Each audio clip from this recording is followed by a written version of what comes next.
Hi everyone, তো চলো তোমাদের সাথে শেয়ার করে দিই day 21 of what I it in a day. তো আজ আমি ব্রেকফাস্ট স্কিপ করে নিয়েছি আর আজ ডাইরেক্টলি করে নিচ্ছি লাঞ্চ। তো লাঞ্চে আজকে রয়েছে ভাত, পোস্ত বাটা, মাছের মাথা দিয়ে ডাল আর মাছের তরকারি।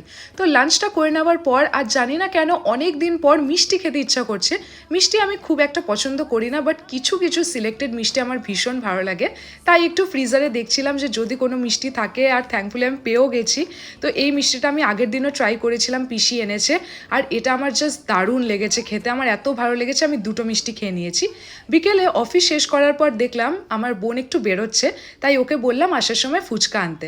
চাটনি ফুচকা আনতে বলেছিলাম, কারণ ও যেখান থেকে ওই ফুচকাটা আনে খুব সুন্দর চাটনি ফুচকা বানায়। আর শুকনো ফুচকা আনতে বলেছিলাম, ফুচকার আলুটা ভালো করে নুন আর লেবু দিয়ে মেখে।